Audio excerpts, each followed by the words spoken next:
My name is Caitlyn. I am 25 years old, and I live in London. During the day, my life looks simple. I work at a large company as an assistant. I arrive early, sit quietly at my desk, answer emails, and follow instructions. I am the kind of person people rarely notice. But that evening, I wanted to disappear for a while. It had been a long week. My head was heavy, my heart felt tired, and I needed silence. So I walked into a small café near my apartment. The lights were soft, the music was slow, and for the first time in days, I could breathe. Then the door opened. I looked up, and my heart stopped. It was Drake. My boss. The CEO of the company. The man everyone feared and admired. He did not belong in a place like this. No assistants. No meetings. No glass offices. Just him and me. Our eyes met. He smiled. And that smile felt dangerous. "Caitlyn," he said as he walked toward my table. What a surprise. My hands started shaking. I stood up too quickly, almost knocking over my cup. Hello, Drake," I said, trying to sound calm. He sat down across from me like it was the most natural thing in the world. We talked. At first, about small things. Work. The city. Music. But then something changed. He listened. Really listened. No one had ever looked at me the way he did, not as an assistant, not as someone invisible, but as someone important. Hours passed without me noticing. When he stood up and held out his hand, my heart was already beating too fast. "Dance with me," he said softly. I knew it was wrong. But I said yes. And when his lips touched mine for the first time, I crossed a line I could never uncross. That night, my life split into two. And I didn't know yet. That secrets always ask for a price. The next morning, everything looked the same. The same office. The same desk. The same computer screen in front of me. But inside, nothing was the same anymore. When Drake walked into the office, my heart jumped. He did not look at me. Not even once. He passed my desk like I was air. I told myself it was normal. It had to be normal. He was my boss. I was his assistant. But when no one was watching, I felt his presence everywhere. A few days later, my phone vibrated. A message. From Drake. "Meet me at the hotel at 2 o'clock. No greeting. No explanation. Just one sentence. I stared at the screen for a long time. I knew I should say no. But I didn't. At 2 o'clock, I walked into the hotel near our office. My hands were cold. Drake was already there, waiting inside a private room. He looked calm, confident, like this secret did not scare him at all. "We have to be careful," he said quietly. "No one can ever know about us." I nodded. I wanted to ask, "What are we?" But I was afraid of the answer. From that day on, I lived two lives. During the day, I was Caitlyn, the quiet assistant who typed emails and made coffee. At night, I was someone else. Someone hidden. Someone secret. We met in quiet places. Hotels. Dark corners. Streets far from the office. One night, Drake brought something unexpected. A wig. A mask. If we wear these, he said, no one will recognize us. I laughed nervously, but I wore them. A red wig. Big glasses. Drake wore a hat and a fake beard. We walked past people from our own company, and they had no idea who we were. I felt excited. And ashamed. I knew this was not love. It was hiding. And deep inside, I felt the truth growing louder every day. If someone asks you to stay a secret, it is because they are protecting themselves, not you. But I was already too deep to walk away. And then, someone saw us. I felt it before I saw her. That strange pressure in the air. That instinct that tells you something is wrong even before your eyes confirm it. We were standing near the counter, laughing softly, pretending to be strangers in our costumes, when Drake's hand tightened around mine. I followed his gaze, and then I saw her. Maya. A coworker from the office. She was walking toward us. My heart stopped. My mouth went dry. I wanted to disappear, to melt into the floor. Drake whispered, "Stay calm," but his voice was not calm at all. Maya slowed down as she got closer. Her eyes moved from Drake's face to mine. I could see confusion forming, piece by piece. She stopped right in front of us. For one long second, no one spoke. Then she said my name. Caitlyn? My blood turned cold. I turned my face away and forced a smile that did not feel like mine. "I think you are mistaken," I said quickly. My voice sounded strange, like it belonged to someone else. Maya stared at me for another second, then laughed lightly. "Oh, I'm sorry," she said. "You look exactly like someone I work with." She walked away.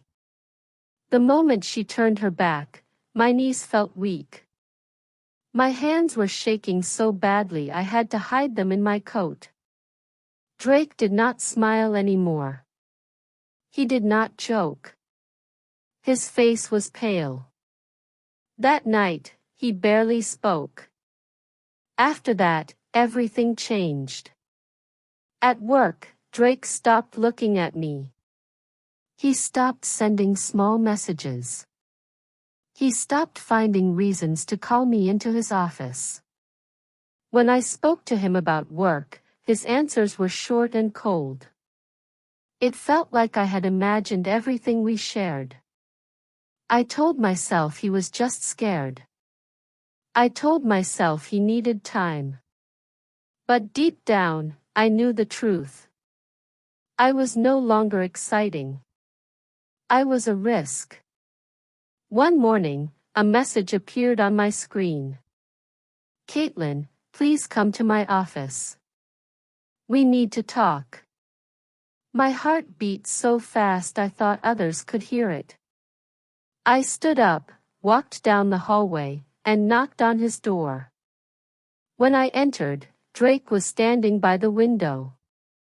He did not smile. He did not ask me to sit. "We have to stop," he said.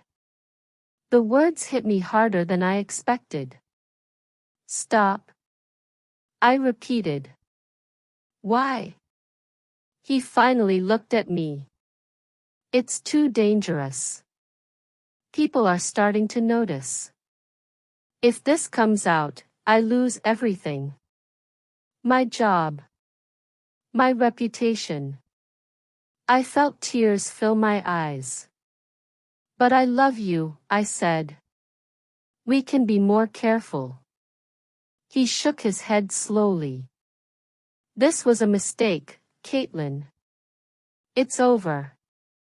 That was it. No apology. No goodbye. No regret. I walked out of his office with my heart in pieces, already knowing that I had never been his choice, only his secret. After that day, work became unbearable. I saw Drake every morning, every meeting, every hallway, but it was as if I no longer existed. He spoke to others with warmth and confidence, but when his eyes passed over me, there was nothing. No memory. No emotion. Just distance. I tried to be strong. I told myself to focus on my job, to forget what we had. But forgetting was impossible when the pain followed me everywhere. I replayed our moments again and again, wondering when I stopped being a woman and became a mistake. One morning, I walked into the office lobby early. I wanted to avoid people. I wanted quiet. But instead, I saw Drake standing near the entrance, laughing softly with a young woman. She was beautiful. Confident. New. I asked a coworker, "Who is she?" "Oh, that's Clara," she said. "She started last week. Mr. Drake hired her himself. They spend a lot of time together." My chest tightened. Clara. The new girl. The replacement. It didn't take long for me to understand. Drake had moved on, and he had done it easily. That night, I broke. I sent him one last message. I wrote everything I had kept inside, how much he hurt me, how real my feelings were, how unfair it all felt. I waited. Minutes passed. Hours passed. He never replied. I needed to talk to someone. I needed to stop carrying this secret alone. So I went to Maya. I trusted her. I told her everything. When I finished, she looked shocked, but she promised me she would keep it quiet. The next morning, the office felt different. People stared. Conversations stopped when I walked by. Whispers followed me down the hall. I knew immediately. The secret was out. Drake called me into his office. He was furious. "Did you tell people?" he asked. I couldn't lie. "Yes. I told Maya." He ran his hands through his hair. "You should never have done that." An hour later, the manager came to my desk. "Caitlyn," he said carefully, "we have to let you go. Your behavior was not professional. The relationship broke company rules." I stood up slowly, my hands numb. Drake watched from his office. He didn't stop them. He didn't speak for me. I walked out with a box in my hands and silence in my heart, finally understanding the truth. Secrets always protect the powerful and destroy the ones who believe in them. The days after I lost my job felt heavy and slow. I stayed in bed longer than I should have. Morning light came through the window, but I did not want to see it. My phone stayed silent. No messages. No apologies. No explanation. Drake disappeared from my life as if I had never mattered at all. That was when I finally understood something painful but clear. Drake never loved me. He loved the secret. He loved the risk, the hiding, the feeling of power. When the secret became dangerous, he erased me without hesitation. I was never his choice. I was his shadow.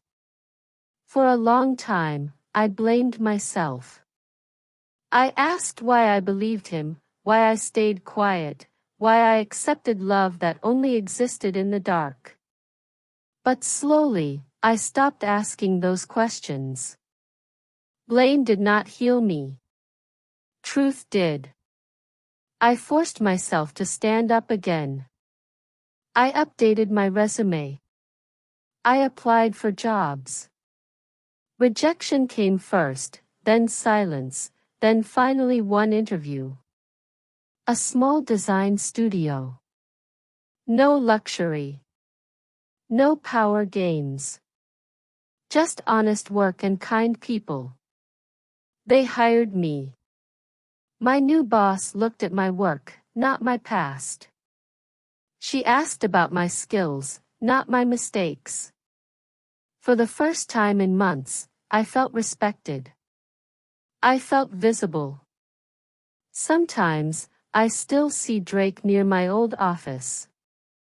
He walks with Clara now. They laugh. They hold hands openly. People admire them. But when I see them, I feel nothing. No anger. No jealousy. Just distance. I learned a lesson I will never forget. Love that must be hidden is not love. If someone asks you to stay in the dark, they do not value you in the light. I lost a job. I lost a dream. But I found myself again. And this time, I will never be anyone's secret.